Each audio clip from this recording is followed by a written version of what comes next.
안녕하세요. 저는 일산에 거주하고 있는 40대 후반의 여성입니다. 저는 지금으로부터 2년 전에 남편을 떠나보냈고 재혼을 하려다가 큰일을 겪게 됐어요. 지금도 가끔 그때의 꿈을 꾸는데 등 뒤에는 식은땀이 뻘뻘 나고 깨어난 뒤에도 한동안 손이 떨릴 정도의 경험이었죠. 그럼에도 저는 그 일을 이겨낼 수 있게 도와준 사람을 위해서 이렇게 글을 쓰게 됐습니다. 제 어린 시절은 불우했다고 보기보다는 참혹했어요. 어머니가 절 낳고 꽤 오랜 시간 방치했기 때문이었죠. 동네 또래 친구들에게 이름으로 불리기보다는 냄새나는 애로 불렸던 게 바로 저였습니다. 그러다 제가 7살이 되던 해에 난생 처음 아버지를 만나게 됐어요. 검게 탄 얼굴에 커다란 덩치, 딱딱한 굳은 살이 가득한 손, 그리고 코를 찌르던 악취가 기억납니다. 하지만 그런 외형적인 것보다 가장 기억나는 건 따뜻한 목소리였어요. 너 밥은 먹었니? 배가 고프진 않어? 옷을 왜 그렇게 얇게 입었어? 아빠? 진짜 내 아빠예요? 그렇다고 하는구나. 내가 네 아빠야. 근데 왜 한 번도 안 왔어요? 몰랐어. 아빠가 너무 못나서 네가 세상에 태어난 걸 몰랐다. 정말 미안해. 아버지는 제게 처음으로 사과를 한 사람이었습니다. 저를 홀로 내버려둔 어머니도 매번 절 놀리던 친구들도 한 번도 저에게 미안하단 말을 하지 않았거든요. 그런데 그때 말고 또 한 번 아버지가 똑같이 제게 사과를 하셨을 때가 있었습니다. 바로 저희 어머니가 도망을 쳤을 때였죠. 잘 부탁한다는 말도 쪽지 하나도 남기지 않고 말입니다. 정작 제게 미안해야 할 사람은 어머니였는데 아버지가 계속 사과를 하셔서 이상하다는 생각을 했던 걸 기억하고 있죠. 그날부터 저는 아버지와 함께였어요. 아버지는 환경미화원이었는데 새벽 일찍 나가서 점심이 지나면 들어오셨죠. 당시 저희가 살던 곳은 좁은 골목에 쪽방이 다닥다닥 붙은 곳이었는데 지금처럼 철문이 아니라 불투명한 유리로 이어진 그런 문이었습니다. 방음도 취약했지만 그림자가 훤히 보였는데 퇴근 시간쯤에 아버지의 커다란 그림자가 서성거리곤 했었어요. 문 앞에서 들어오지 못하고 망설이고 계신 거였죠. 아빠 들어와, 나 괜찮다니까. 그래도 그 아빠 몸에서 냄새가 나서 목욕탕에서도 안 들여보내주네. 괜찮다니까, 얼른 들어와. 밖에 너무 추워. 그럼 딸, 코라도 막고 있어. 아빠 금방 들어갈게. 아버지는 정말 좋은 사람이었어요. 어쩌다가 어머니와 같은 사람을 만났을까 의심이 될 정도로 말이죠. 그러다 제가 중학교 무렵에 알게 됐습니다. 비록 정확한 유전자 검사는 아니었지만 어머니와 아버지의 혈액형에서 제가 태어날 수 없다는 걸 말입니다. 그런데 딱히 크게 충격받지도 않았던 것 같아요. 아무것도 모르는 어린아이일 때도 어렴풋하게 느낌으로 알 수 있었거든요. 이 사람이 내 아버지가 아니구나 하는 거 말입니다. 그럼에도 본능적으로 저는 그 말은 아버지에게 하지 못했어요. 그저 아무것도 모르는 척 해맑은 딸이 되고 싶었죠. 하지만 영원히 숨기지는 못했습니다. 비가 많이 오던 날 슬리퍼를 끌고 다니다가 하수구 뚜껑을 밟아 넘어지는 사고가 났거든요. 발견도 늦었고 피는 너무 많이 흘렸고 병원에 혈액은 부족했죠. 하필 제 혈액형은 RH-AB였기에 아버진 어머니에게 연락을 했던 모양입니다. 그로 인해서 모든 게 들통나고 말았죠. 다행히 수혈을 받아 수술은 끝냈고 저 역시 의식이 돌아왔습니다. 그리고 병실에서 다투던 두 사람의 이야기를 듣게 됐어요. 내 딸 내가 데리고 간다는데 당신이 뭐라고 난리를 쳐? 이제 알았잖아. 뭘 알아? 은경이 내 딸이야. 기가 차서. 혈액형 이야기 듣고도 상황 파악이 안 돼? RH-AB라고? 당신이랑 나 둘 사이에서 나올 수도 없는 희귀 혈액형이고. 그게 뭐? 희귀 혈액형이라면 우리 딸이 특별한 거지. 특별? 진짜 미치겠네. 솔직히 말해봐. 당신 애초에 당신 딸 아닌 거 알면서 모르는 척 거둔 거 맞지? 딸 생일이며 출산일 같은 거 묻지도 않고 그냥 받아준 것부터가 이상했어. 시끄러. 병실이야. 목소리 낮춰. 역시 알았구나. 근데 어떻게 10년을 모르는 척 키울 수가 있어? 와.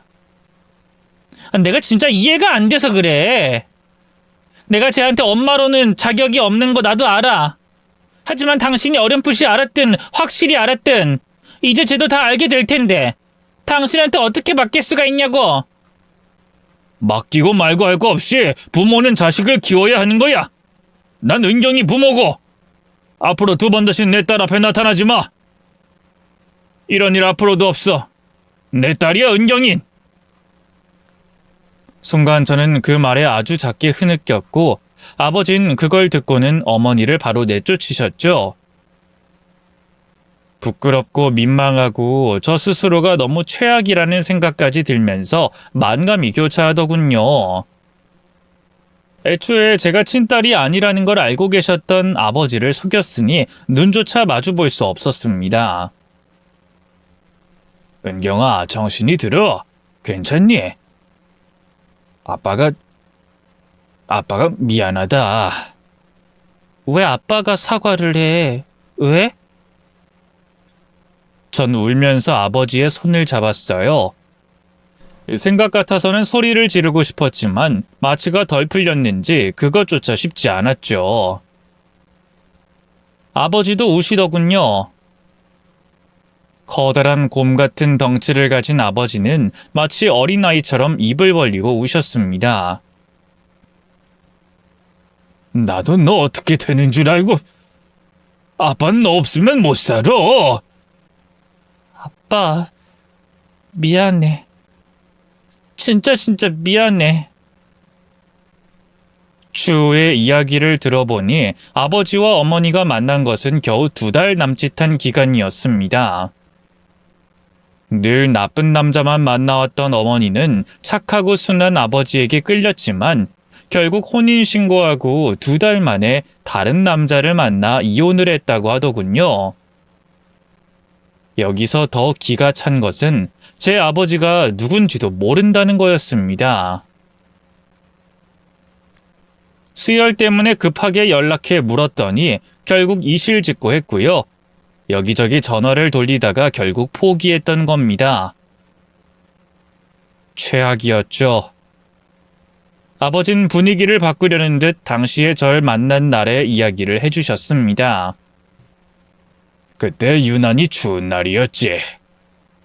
기억나니? 아빠는 생생하다. 노란색 티셔츠에 초록색 공룡이 그려진 작은 티셔츠를 입고 반쯤 흘러내린 큰 바지에 짝짝이 양말, 그리고 구겨 신은 운동화. 뭘 그런 것까지 기억해. 아빠의 인생이 바뀐 날이었으니까. 내가 온 날이? 응. 새벽에 일을 나가는데 귀는 찢어질 것 같고 손은 너무 얼어서 내가 살아있지 않은 느낌이었어. 그저 입김 때문에 숨을 쉬는 모양이다 이런 생각만 했지. 그때 난 너무 지쳐 있었어. 하루라도 빨리 죽길 희망할 정도로 말이야. 근데 네가 온 거야. 나한테 넌 천사 같았다.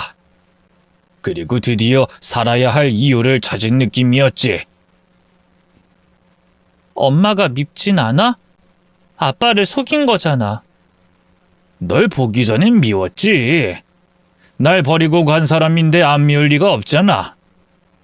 근데 널 키우면서 매 순간 고마웠다.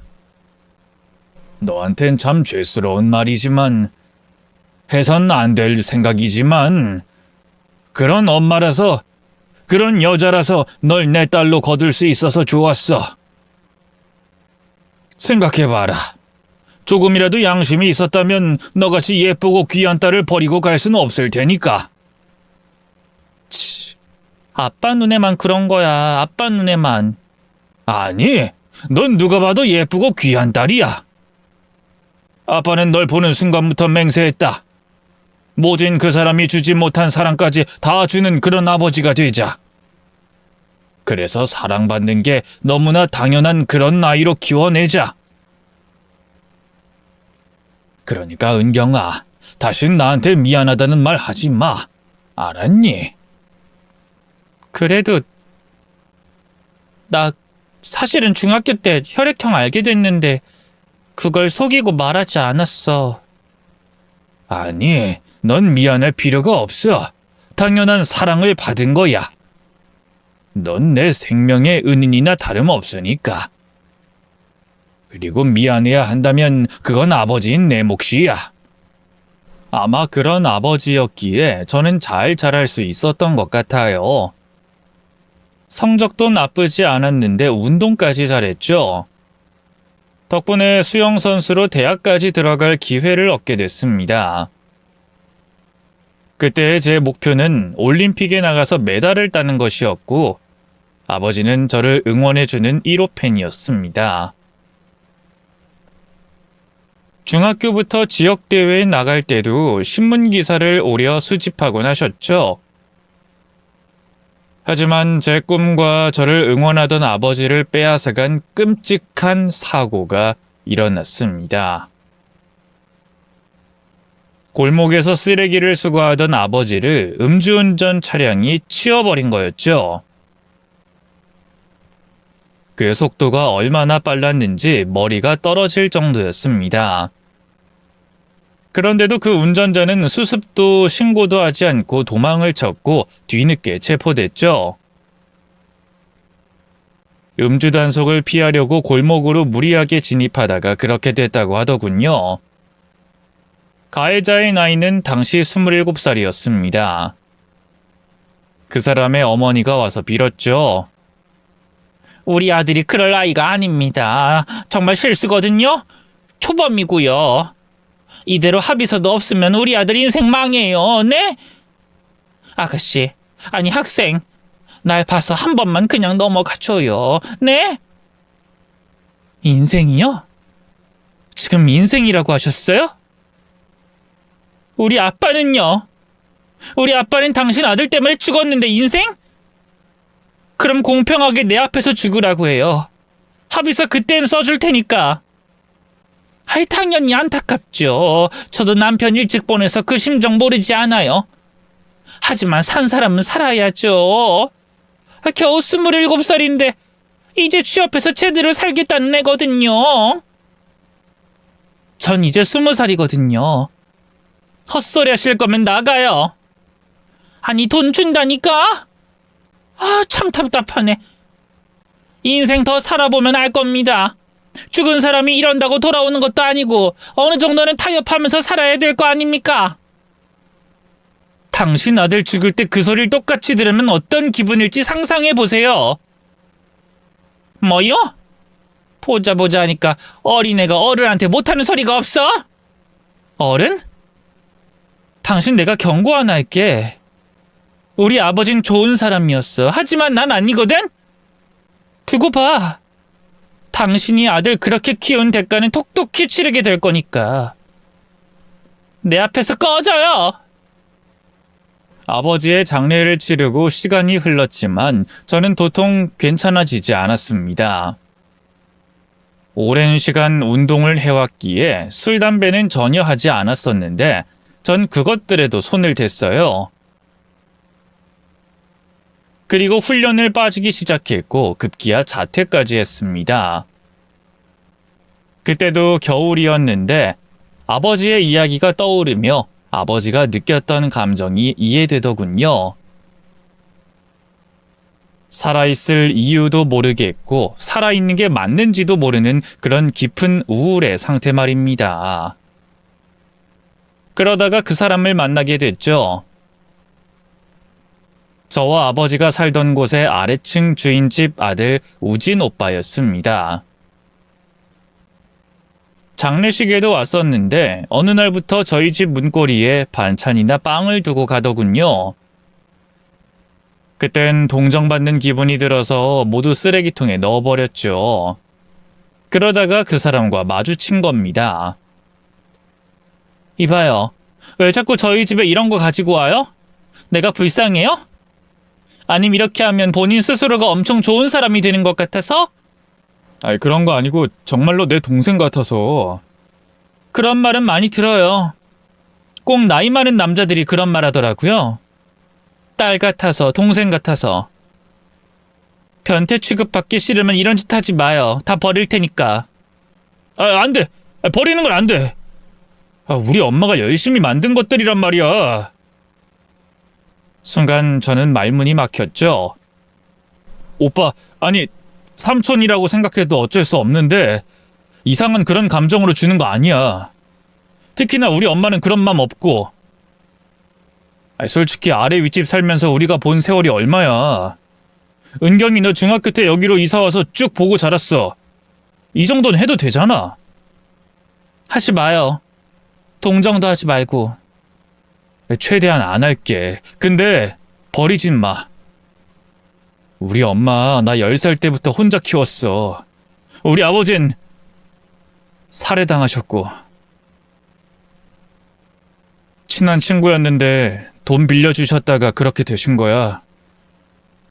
엄마는 아저씨 돌아가신 거 보고 진심으로 슬퍼하셨어. 그러니까 동정 아니야. 공감이지. 그 뒤로도 몇 번 더 그런 일이 있었지만 전 차마 버리지 못했습니다. 썩어서 버리게 되는 것도 눈치가 보여 음식을 조금씩 먹기 시작했고요. 그렇게 2년 저는 서서히 괜찮아졌습니다. 주인집 아들과는 그 이후로 친해졌죠. 당시 우진 오빠는 건축사무소에서 일을 하고 있었는데 새벽 일찍 나가서 늦게 들어왔기에 대화를 할 시간도 거의 없었습니다. 그럼에도 같은 아픔을 가진 사람이라서 짧은 대화로도 마음이 편안해졌어요. 그러다 보니 더욱 가까워졌고 우린 연인이 되었습니다. 만남이 지속되다 보니 자연스럽게 결혼 이야기가 오갔을 무렵이었죠. 건축 현장에서 낙상사고로 다리가 자재에 깔리게 되어 왼쪽 다리를 잘라내는 수술을 받게 됐습니다. 폐혈증이 와서 어쩔 수 없었다고 했고요. 당연히 전 개의치 않아 했습니다. 결혼식도 예정대로 치렀고요. 하지만 이후에 문제가 생겼죠. 오빠, 또 술이야? 진짜 자꾸 술을 왜 그렇게 마셔? 이거 알코올 중독이야. 나도 어쩔 수가 없어. 병원에서도 문제가 없다는데 난 내 다리가 자꾸 아파. 사라진 왼쪽 다리가 가렵기도 하고 아프기도 하고 그걸 견딜 수가 없어서 그래. 제발 그만 좀 마셔. 나도 안 된다는 거 아는데 그게 쉽지가 않아. 취해 있으면 그래도 아픔이 덜하니까. 난 이제 완전히 끝났어. 내 인생은 그 사고로 끝이 나버렸다고. 오빠, 아니야. 오빠 긍정적인 사람이잖아, 어? 긍정? 맞아, 긍정적이지. 아직 다리 한쪽이나 남아있잖아. 이 정도면 긍정적인 거 맞지? 그러니 잔말 말고 술 좀 더 사와. 이 다리로 내가 가는 것도 이상하고 엄마한테 시킬 수 없으니까. 아니면 이혼하든지.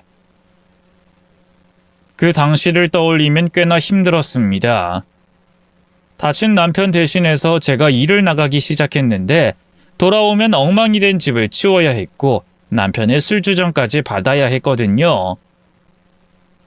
하지만 그 중에서도 가장 힘든 것은 시어머니였죠. 남편이 사고가 난 순간부터 시어머니도 이전과 달라졌거든요. 조금 무뚝뚝하긴 해도 혼자가 된 제게 반찬을 챙겨주는 따뜻한 분이었고, 부모 없는 저였지만 결혼도 허락하신 분이었지만 그날을 기점으로 완전히 바뀐 겁니다. 너 지금 일 좀 한다고 유세했더니? 대학 졸업도 못한 고졸이라 쥐꼬리 같은 월급 받아오면서 유세 떨어? 내 아들이 사오라고 했으면 냉큼 알겠습니다 하진 못해? 하지만 어머니, 술을 너무 과하게 먹잖아요. 어머니라도 좀 말려주시면. 내가 왜? 못 들었어? 아프다고 하잖아. 병원에서는 환상통이라고 하던데 이름이 있는 건 질병이야, 질병. 그런데 그나마 술을 마시면 괜찮다는데 그걸 하나 해주기가 싫어서 신랑 일을 해? 너도 참 그렇게 안 봤는데 이기적이네. 자기 아플 때는 세상 슬퍼하더니 내 아들 아픈 건 안중에도 없는 거지? 절대 그런 거 아니고요. 정 아프면 진통제를 처방해 달라거나 하는 게 좋잖아요. 따박따박 말 대꾸하는 거 보니까 찔린다, 찔려. 이래서 부모 없는 애랑 결혼하는 걸 말리는구나 싶네. 너희 아버지가 참 대단한 걸 우리 집에 놓고 갔어. 어머니! 어디서 언성을 높여? 왜? 아버지 욕하는 건 또 싫으니? 네가 그렇게 아버지 생각하면 그 판만큼 안에 판의 판이라도 내 아들 좀 생각해라. 이것도 싫고 저것도 싫으면 나가든가. 말은 그렇게 하시지만 전 끝까지 참았습니다. 제가 아버지를 떠나보내고 힘들었던 시간에 큰 힘이 되어준 사람들이었기 때문이었어요. 그러니 저도 마땅히 그래야 한다고 생각했죠. 그리고 그렇게 노력한 끝에 제게 기적 같은 선물이 찾아왔습니다. 바로 아이를 임신했던 거죠. 처음 소식을 전했을 때 제겐 희망이 있었어요. 이전과는 너무나 많이 달라진 모든 것들이 제자리를 찾을 거라는 희망이었죠. 시어머니는 제 아이에게는 좋은 할머니가 되어주실 거라는 생각, 남편이 술을 끊고 아이를 위해 살아갈 힘을 내줄 거라는 상상도 했습니다. 그러나 실제로는 아니었죠. 뭐? 은경아, 내가 잘못 들은 건가? 임신? 야, 지금 임신을 했다는 거야? 나 임신했어. 벌써 7주 차래. 생리기간이 불규칙해서 몰랐거든. 아니지, 우린 분명 피임했잖아. 그럴 리가 없지. 100%는 없는 거잖아. 정 못 믿겠으면 검사해도 되니까 아빠 될 준비나 해. 얼떨떨하고 당황한 그 눈빛과 좌절한 듯 머리카락을 뜯는 남편의 모습에 적잖이 실망스러웠는데, 결혼 초에는 손녀를 보고 싶다고 노래를 부르셨던 시어머니의 반응도 좋진 않았습니다. 그저 제게는 축하한다, 뭐한다 말 없이 오빠에게 가서 소리를 그렇게 지르며 싸웠고요. 그땐 숨죽여서 참 많이 울었습니다. 친아빠도 아닌 사람임에도 넘칠 정도로 사랑을 주셨던 제 아버지처럼 저 역시도 제 아이에게 그런 사랑을 주고 싶었으니까요. 무엇보다 가족이 둘이나 더 있으니 정말로 완벽하게 사랑받는 아이로 키울 수 있을 거라고 생각했습니다. 하지만 그건 저 혼자만의 생각일 뿐이었죠. 시어머니는 심지어 이런 말도 했습니다. 치워라. 지금 우리 형편 빤하잖니? 네 남편 저렇게 되고 너도 일도 못할 거고, 그럼 남은 건 이 집이 전부잖니. 길거리에서 사는 것보다 깔끔하게 치우는 게 훨씬 나아. 제가 어떻게든 잘 키워볼게요. 어머님도 혼자 힘으로 남편 잘 키우셨잖아요. 난 그때도 이 집이 있었어. 월세 받고 능력이 있으니 가능했던 거야. 근데 넌 뭐가 있니? 받쳐줄 친정이 있기라니, 아니면 학력이 있어서 괜찮은 곳에 취직이라도 할 수 있니? 없잖아. 아무것도 없으면서 아이 낳는 거? 그것도 사실 죄야, 욕심이고. 그래도 이미 생긴 아이를 어떻게 지워요? 그런 말 하지 마세요. 저도 상처받아요. 세상에 상처받을 것도 많다. 현실적으로 살라는 말이 왜 상처야? 지금 누가 나 좋자고 이래? 아니야. 난 우리 모두가 살 방법을 생각하는 거야. 어머님, 저 돈 있어요. 아버지가 남겨주신 것도 아직 그대로고요. 보험료도 있고요. 그거 믿고 그래? 막말로 그 돈이 얼마나 한다고? 아이 키우는 비용 요즘에 얼만 줄 알고 떠드는 거야? 낳는다고 다 애미가 되는 게 아니다. 책임 못 질 거면 아예 안 낳는 게 아이 입장에서도 훨씬 좋다. 너도 그렇게 생각하지 않니? 친모가 너 버렸다고 들었는데. 맞아요. 근데 저 아빠가 키워주셔서 정말 행복했거든요. 그거면 됐잖아요. 제가 울먹거리자 결국 시어머니가 포기는 하셨지만 그렇다고 반기지도 않았어요. 아무리 잘해도 저와는 계속 거리를 두려고 했고 남편 역시도 이전보다 더 차갑게 절 대했죠. 뿐만 아니라 술도 더 많이 마시기 시작했습니다. 그러다 제가 임신 6개월 때 남편은 쓰러져서 구급차로 이송됐죠. 하지만 더 큰 충격은 거기서부터였습니다. 검사 결과 남편이 간암 말기라고 했기 때문이었어요. 사실상 손을 쓰기 어려울 정도로 전이도 된 상태였습니다. 저는 그때 누군가 제가 죽길 바라는 건 아닐까 하는 생각이 들 정도였어요. 마치 도미노처럼 연속적으로 불행이 제 앞에 차례로 펼쳐지는 기분이었죠. 하지만 저는 끝까지 포기하지 않으려고 했어요. 아버지의 사망보험금 그리고 그간 저축한 금액까지 모두 털어 항암 치료를 하자고 남편을 설득했습니다. 하지만 남편도 시어머니도 모두 거부했죠. 가망이 없다고 하잖아. 이미 전이가 돼서 항암으로 줄이면 되잖아. 그래서 항암 치료하는 거고 수술은 그 뒤에 결정하면 되는 거니까. 일단은 상황 보면서 상담해보자. 내가 하는 거야. 내가 선택하는 거라고. 왜 내 삶의 선택권을 당신이 가지는데? 왜 나더러 그 힘든 치료까지 하게 하는 거냐고? 태어날 아이를 위해서 발버둥 치는 게 나빠? 항암이고 수술이고 가망 없으면 안 해? 아니 해! 살아있을 사람들을 위해서라도 해보라고! 이제 오빠는 내 남편이자 내 딸의 아빠야! 결국 제 고집이 이기긴 했습니다. 남편은 군말 없이 항암을 시작했고 열심히 이겨내려고 노력도 했어요.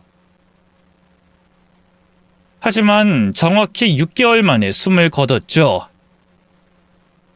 다정이라는 딸의 이름 하나만 남기고 말입니다. 시어머니는 그 일로 분노하셨어요. 이게 다 너 때문이다. 내 아들 마지막을 이렇게 힘들고 고통스럽게 만들어야 했니? 네 욕심 때문에? 6개월. 그 시간 동안 내 아들은 토하고 발작하면서 그렇게 보내야 했어. 이 꽉 막힌 병원에서 숨을 거둬야 했다고. 진짜 죄송해요. 하지만 저 포기 못해서 그랬어요.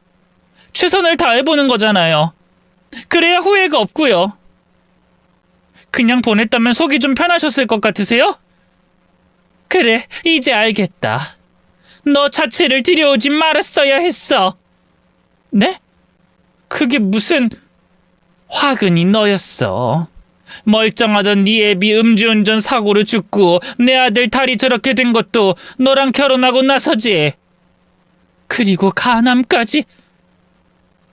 너야 너. 네가 집안 말아먹고 남자 잡아먹는 사주를 타고 나서 그런 거라고. 어머님, 누가 네 어머니야? 왜? 나도 죽이려고? 그래, 죽여라. 너 이대로 우리 집에 있으면 진짜 내가 확 죽어버릴 거야. 그러니까 썩 내 눈앞에서 사라져라. 그리고 타정이 내놓고 가. 그럼 내가 재산도 어느 정도 줄 테니까. 어때? 타정이는 안 돼요. 제 아이고 엄연하게 제가 양육권자거든요? 그럼 뭐하니 능력이 없는데. 내 아들 항암시키고 뭐한다고 너 있는 돈 다 썼지. 내 아들이 생전에 모은 돈은 그간 생활비로 썼고. 그러니 너 가진 돈 하나도 없어. 근데 무슨 수로? 재혼이라도 하면 모를까. 그 빚덩이 어린애를 데리고 뭘 할 수 있어? 할 수 있어요. 그래. 그럼 당장 나가. 내 눈앞에 다시 나타나지 마. 타정이만 내가 키울 수 있게 해준다면 원하는 거 주마. 아니, 이 집 명의도 돌려주마. 재혼만 하면 된다. 난 네가 우리 집 며느리로 남아있는 것조차 싫으니까. 안녕히 계세요, 어머님. 건강 꼭 챙기시고요. 내가 분명히 말했다. 계속 고집 피우고 다정이 고생시키면 아동학대로 신고도 할 거야. 알았니? 부양 능력이 없으면 다정이는 어차피 내가 키우게 돼 있어. 법이 그러니까. 집을 나오기까진 좋았습니다. 하지만 너무나 어린 아이를 데리고 일자리를 구하는 건 쉽지 않았어요. 눈치가 보여 모텔을 전전하는 것도 힘들어 어린 시절 살던 쪽방까지 들어가게 됐습니다. 다행히 설거지하는 일을 구하긴 했지만 아이가 울어대는 통에 결국 잘리고 말았죠. 그래서 전단지를 부착하는 일, 팔찌 만드는 부업까지 하면서 생계를 겨우 이어갔어요. 하지만 그 사이에 아동학대로 신고가 2번이나 접수됐죠. 흥신소에 의뢰까지 해서 제가 사는 곳을 알아낸 시어머니가 한 것이었습니다. 당연히 아동학대가 없었으니 조사 후에 돌아갔지만 추후에 법적으로 불리할 것 같다는 생각이 강하게 들었고요. 마치 살얼음판을 걷는 것처럼 불안한 나날이 이어지고 있을 때 우연히 남편의 친구와 마주치게 됐습니다. 남편과는 함께 일을 하던 사이였고 입원했을 때 병문안도 몇 번 와서 얼굴은 알고 있었죠. 남편의 말로는 집이 꽤 유복하다고 했었던 게 떠올랐어요. 나쁜 생각이긴 하지만 혹시나 돈이라도 빌려볼까 하는 생각에 이전과는 달리 친절하게 굴었죠. 재수 씨가 인사해주니까 전 너무 좋네요. 이전엔 본 척도 안 하셨는데. 기억나시죠? 그랬나요? 그때 제가 제정신이 아니라 좀 무례했네요. 장난입니다. 우진이한테 말 많이 들었어요. 되게 좋은 분이라는 말도요. 오빠가요? 언제 그런 말을... 늘 그랬죠. 물론 병원에서 숨지기 전에도 그런 말을 했어요. 마치 유언 같았다고 해야 하나? 그때 재수 씨는 없었죠? 전 병원에 있었거든요. 아이가 아파서 자리를 비웠는데 그렇게 됐어요. 혹시 어떤... 어머님이 그런 말씀을 해주시지 않아서 갑작스럽게 떠난 줄 알았거든요. 네, 어머님은 그러셨을 겁니다. 시어머니 입장에서 좋은 말은 아니었거든요. 무슨...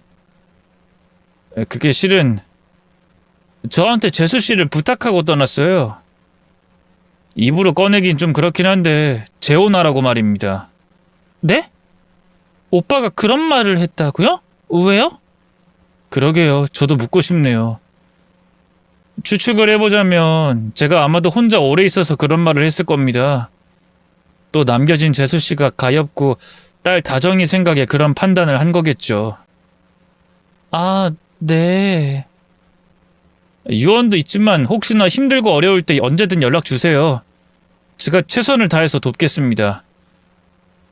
딱히 누구랑 결혼할 생각도 없으니 호적이 필요하다든가 그런 부분도 괜찮고요. 솔직히 처음엔 좀 미친 것 같다는 생각을 했어요. 아무리 친구의 유언이라고 해도 그런 말을 꺼낸 것도 이상했고 호적에 제 딸을 올려준다는 것도 불쾌했죠.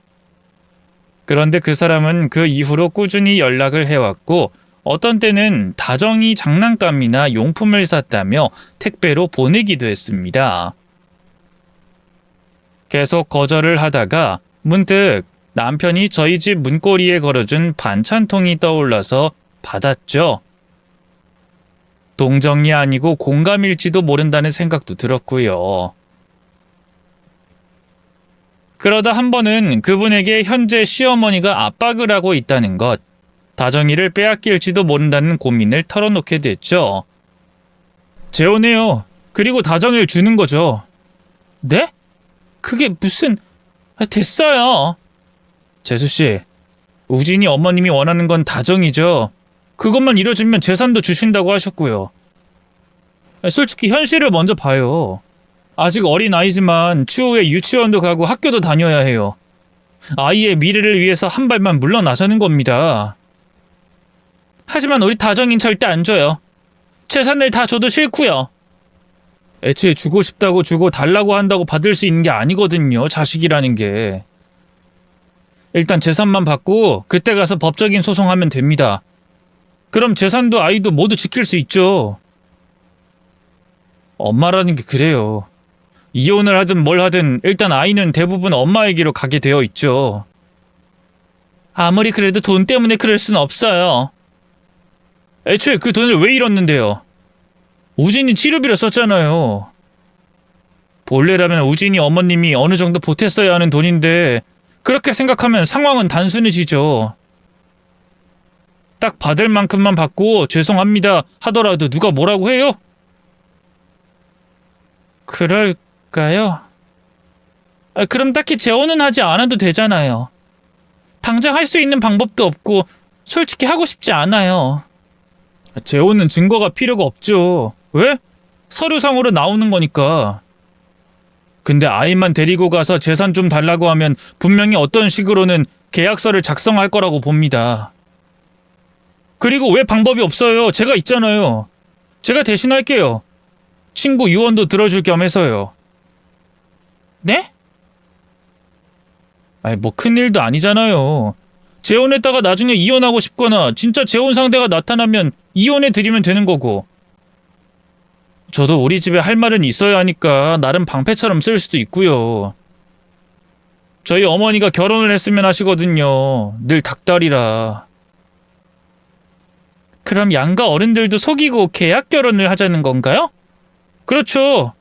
그럼 재산도 없고 또 제 집에서 살 수도 있고 적당히 안정되고 다중이 유치원 가게 되면 집 따로 알아봐도 되고 그때 가서 이혼 절차 밟아도 되고요.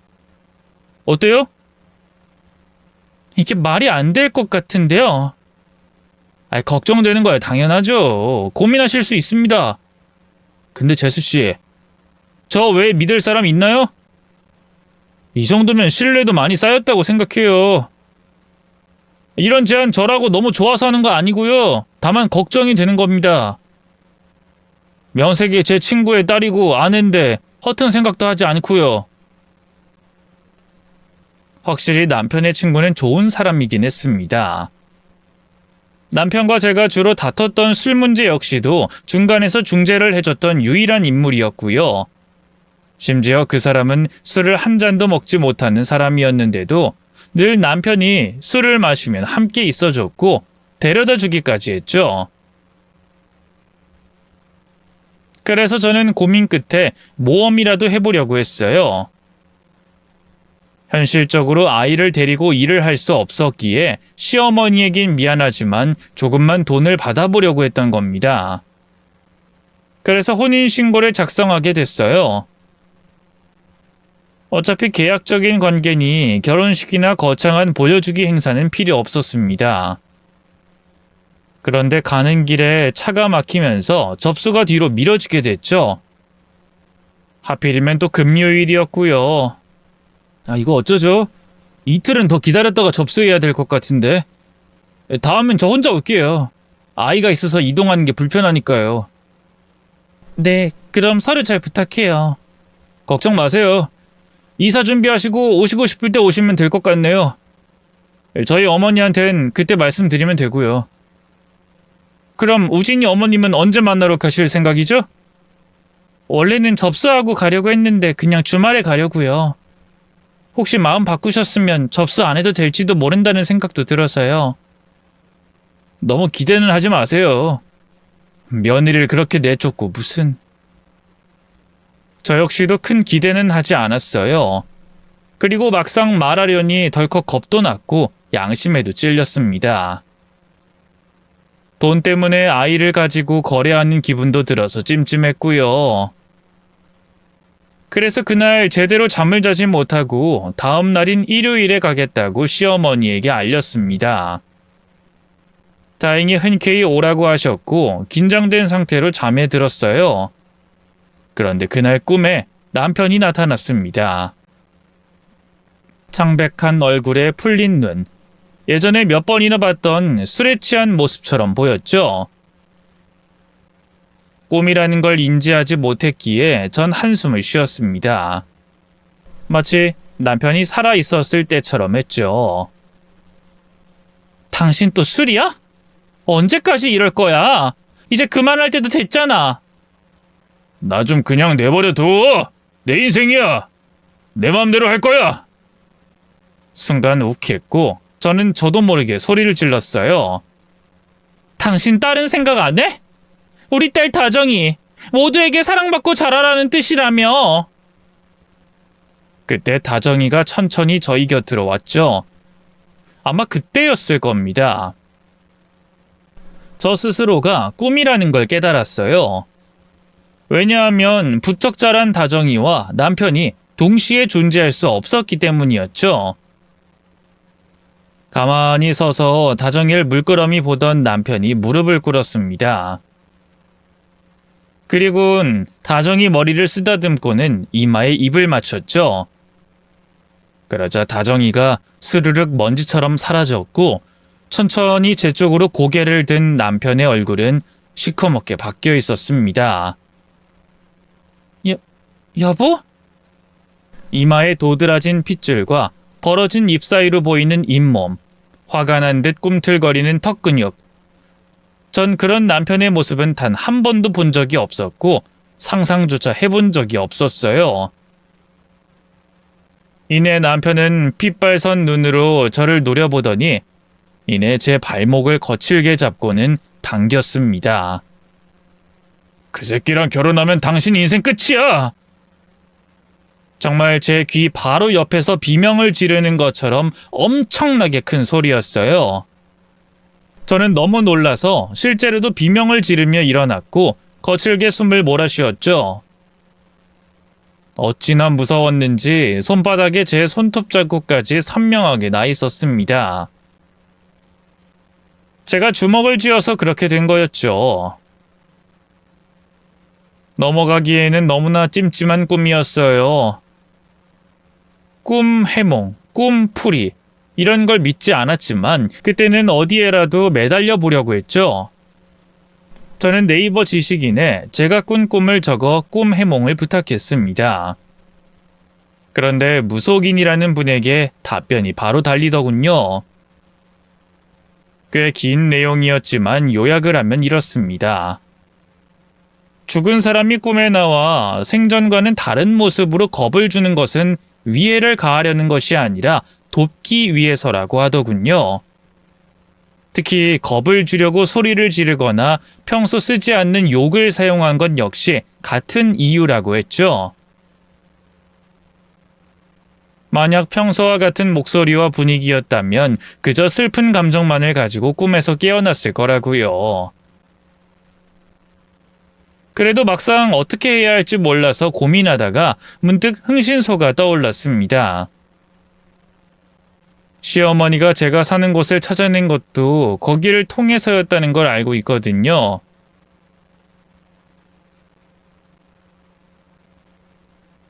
어렵진 않았습니다.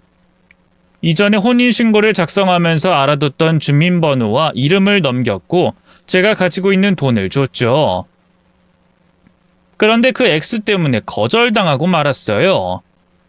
아줌마, 이 정도는 안 움직입니다. 기름값이나 나오겠어요? 제 뒷조사 해보셨잖아요. 돈 없는 거 아실 거고 제 형편 아시잖아요. 맞죠? 또 시어머니도 가족인데 할인 이런 거라도 해주세요. 아이 참, 내가 살다 모르고 온 줄 알았더니 알고도 여길 왔어요? 자기를 뒷조사한 곳에 의뢰를 한다고요? 성격이 대범한 겁니까? 아니면 무모한 겁니까? 제가 너무 급해서요. 당장 이 사람이랑 혼인신고를 할 예정인데 바로 좀 안 될까요? 아이, 뒷조사를 의뢰하는데 혼인신고요? 아이, 무모하신 걸로 결정 내리죠. 근데 착수금 받고 적어도 일주일은 걸립니다. 빠르면 3일이고. 아이, 당장 오늘이라니. 제발요. 모자란 돈은 다달이 갚을게요. 약속 드립니다. 아이, 난감하네. 일단 그럼 기본적인 신상조사만 가능해요. 최대한 인맥 동원해 볼게요.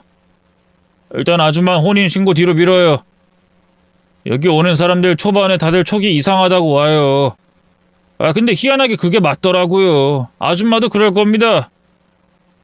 저는 망설이다가 대답했죠. 그게 분명 정말 좋은 사람이거든요.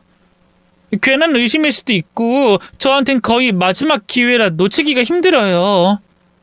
아이, 그렇죠. 아, 근데 이유 없이 친절하고 자상하고 착한 사람 없던데. 그 말을 듣는데 아차 싶었습니다.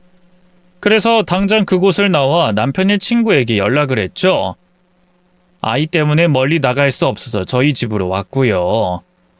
전 눈치를 보다가 겨우 입을 열었습니다. 혼인신고요. 조금만 더 뒤로 밀어주실 수 없으세요? 에이, 월요일에 접수하려고 저 일도 쉬는데요. 그냥 하시죠. 더 기다리면 뭐가 달라지나요? 부탁 좀 할게요. 네? 정말로 마지막으로요. 부탁과 거절이 차례로 한 번 더 오가다가 갑자기 크게 한숨을 쉬더군요. 그리고는 머리를 신경질적으로 긁고는 짜증스럽게 말했습니다. 왜 그렇게 까다로워? 그냥 해! 하면 된다고! 아이, 돈 받으려고 하는 거 아니야? 이렇게 배려를 해주면 적당히 물러나고 다소곳한 그런 게 있어야지. 내가 만만해? 그런 게 아니라요. 설명하지 마! 나 가르치는 것 같으니까. 야, 그 정도로 했으면 그냥 하는 거야. 옷가게에서도 옷 골라주고 직접 입어보고 그러면 티셔츠라도 한 장, 양말이라도 한 짝 사는 게 예의라고. 넌 부모한테 그런 것도 안 배웠냐? 갑자기 왜 그러세요? 제 말에 무슨 발작 스위치라도 눌린 듯 일어나서 소리를 지르더군요. 시끄럽게 굴지 말고 돈이나 받아와! 순간 그 사람 입에서는 술 냄새가 풍겼습니다. 검고 어두운 피부에 충혈된 눈, 돌출된 이마 혈관까지 제가 꿈에서 봤던 남편의 기괴한 얼굴과 똑같았죠.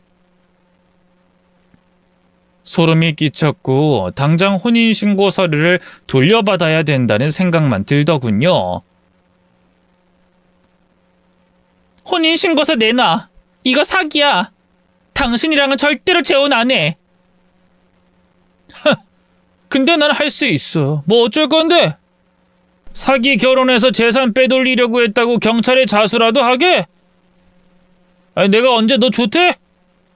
야, 착각하지 마. 우린 적당하게 붙어 있을 거야. 그리고 네가 힘들면 위자료 좀 챙겨주고 끝. 아름다운 이별이지. 닥쳐. 진짜 당신이란 사람 쓰레기구나. 왜? 그럼 나들 어쩌라고? 나도 다 사정이 있어. 몇 번 사고 좀 쳤더니 우리 집에 돈 나올 구석은 없고 난 먹고 살아야겠더라고. 그래서 너 남편한테 접근했지. 근데 도통 그놈은 넘어오질 않아. 엄마 돈이랑 자기 돈을 구분시켜 놓는 효자더라고.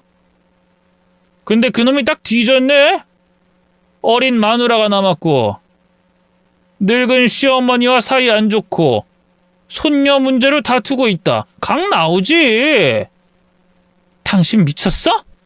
그래도 친구였잖아. 친구가 어딨어, 이 나이에. 동화 속 왕자님 같은 소리 하네. 자기 다리 하나 잃었다고 빽빽거리면서 우는 거 들어주는 것부터 힘들었어. 내가 걔였으면 놀고 먹게 해주셔서 감사합니다 하고 하늘에 기도를 했을걸. 왜? 그 새끼 엄마가 들어앉은 그 땅이 얼마라고 생각해? 예전엔 싸구려 전원주택이었겠지만 지금은 부르는 게 값이야. 싹 밀어서 건물 지어 올리면 못해도 3배는 먹을 수 있다고. 그럼 더도 덜도 말고 딱 반반 나누자니까? 아니, 혼인 취소 소송 걸 거야. 그럼 난 당신이 딸 학대한다고 경찰에 신고할 거야. 우리 법적으로 부부가 될 거야. 근데 여러 번 신고까지 당했는데 나까지 신고하면 어떻게 될까? 뭐 그렇게 싸워볼래? 아니면 양심적인 척 그만하고 나랑 손잡을래? 어차피 혼인신고는 아침에 날 밝으면 바로 하면 되고 넌 절대로 자수 같은 거 못해. 아이 양육권까지 잃게 되니까. 그럼 만약에 어머님이 돈 안 주시면 그땐 어쩔 건데? 그래도 한량으로 살면 되는 거지. 너랑 나 그리고 내 딸까지 함께 오래오래. 나는 아쉬울 게 없어. 제일 무서운 게 뭔지 알아? 잃을 게 없는 사람. 그게 바로 나고. 근데 아쉽지만 어머님은 너한테 돈 주실 거야. 친구는 유언이었으니까. 유언? 너 재혼시키고 재산도 주라고. 난 딱 알겠던데. 어머님이 너 일부러 쫓아내고 애도 달라고 한 거. 그 나이에 애를 누가 보고 싶겠어? 그러니까 우리 돈만 보고 함께 하자. 어? 혼란스럽더군요. 이제까지 시어머니의 행동이 어쩌면 남편의 유언 때문일지도 모른다는 생각을 하니 말입니다. 재혼을 독촉하듯 집문서까지 걸었고 사람을 시켜 제 뒷조사를 했으며 이상한 누명을 씌워 경찰에 신고까지 한 것 모두요. 그런데 막상 그 말에 전 힘을 얻었습니다. 자수할래. 사기 결혼이든 뭐든 나 자수할 거야. 그러니까 이런 미친 이런 것들은 매가약이지. 그 사람 눈이 반쯤 뒤집히더니 제 양 손목을 잡고는 뒤로 밀어버렸습니다. 그리고 때리려는 듯 주먹을 꽉 쥐었죠. 저는 비명을 지르며 눈을 양손으로 얼굴을 가렸는데 갑자기 제 어깨로 강한 압박이 느껴졌습니다. 슬그머니 눈을 떠보니 그 사람이 제 옆에 쓰러져 발버둥 치고 있었죠. 그리고 그 뒤에는 경찰과 함께 시어머니가 서 계셨습니다.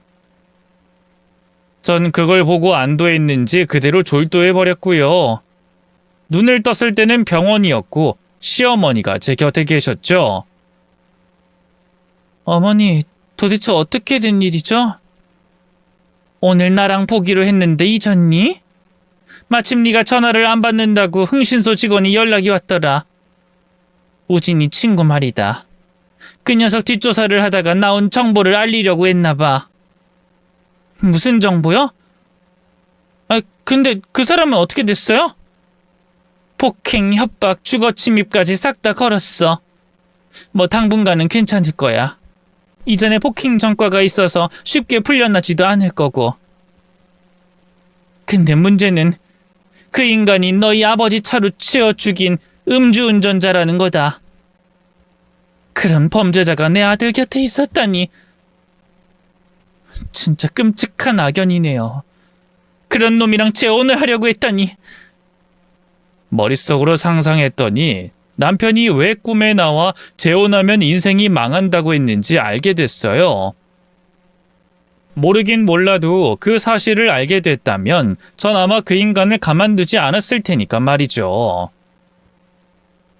어쩜 인생이 망하는 게 제가 감옥으로 가는 최악의 상황일지도 모르고요. 음주운전 기록만 무려 9번, 무면허로 취소가 된 상태로도 차를 몰고 다녔나 봐. 그런 놈을 친구라고 사귄 내 아들도 문제지만 넌 그 인간 얼굴도 몰라봐? 가해자는 저를 한 번도 찾아오지 않았으니까요.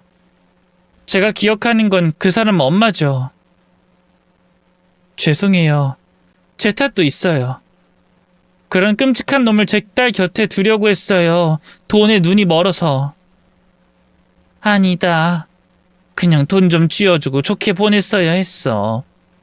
애초에 우리 방법이 틀렸지. 우리 방법이라뇨? 알고 보니 남편이 다리 절단 수술을 받은 직후 저와 결혼조차 하지 않으려 했다고 해요. 하지만 시어머니가 적극적으로 밀었다고 해요. 결혼하면 나아질 줄 알았던 거죠. 하지만 남편은 점점 망가지는 스스로가 비참하기도 했고 무엇보다 아이를 원했던 저였기에 헤어지려는 결심을 굳혔다고 했습니다. 심지어 그땐 시어머니 역시도 남편의 말에 동조했죠. 그래서 일부러 술도 더 많이 먹고 시어머니도 모진 말로 절 내쫓으려고 한 거였어요.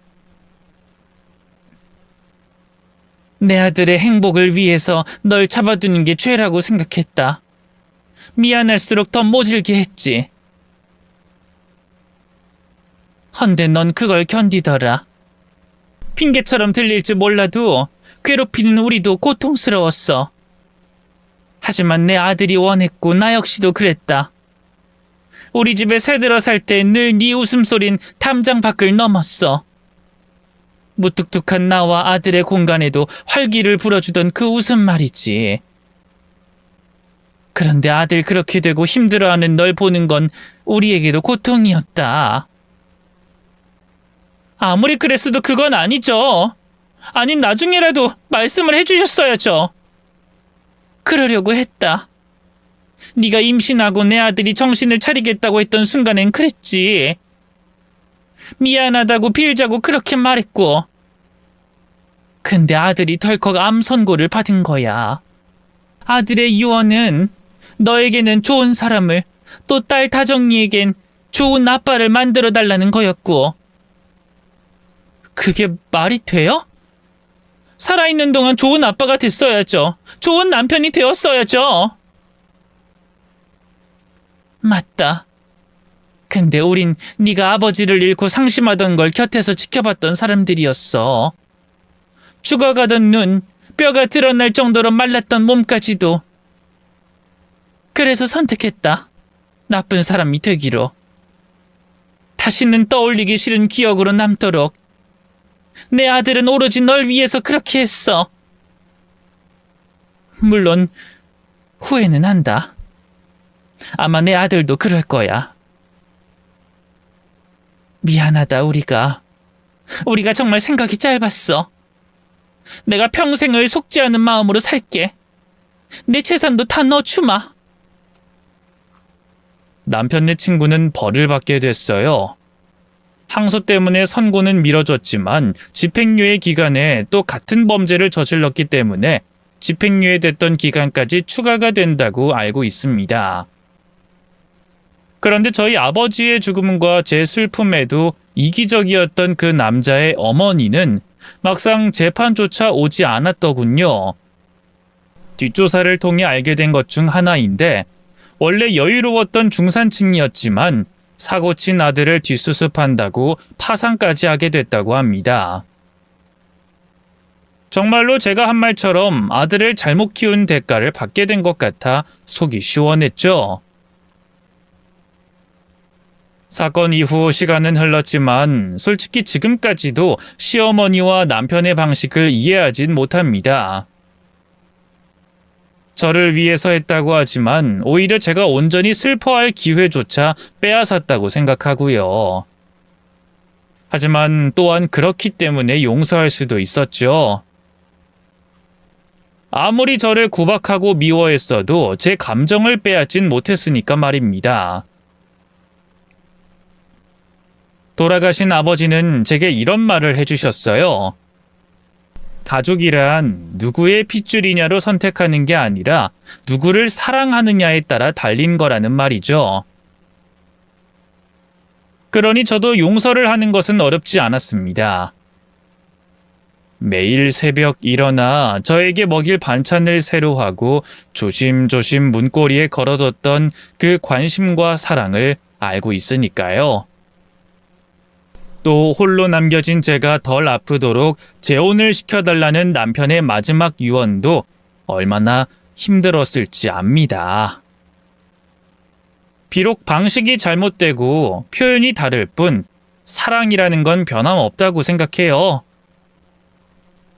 늦긴 했지만 이제부터라도 남편의 진짜 유언에 따라서 살려고 합니다. 마음껏 슬퍼하고 빈자리에 가슴을 치면서도 사랑했던 기억에 웃고 딸아이의 얼굴에서 언뜻 보일 남편을 그리워하고 원망하기도 하면서 되도록 행복하게 살 작정이죠. 물론 시어머니도 함께요. 그 사건 이후로 시어머니는 어쩌면 저보다 더 많이 힘들어 하십니다.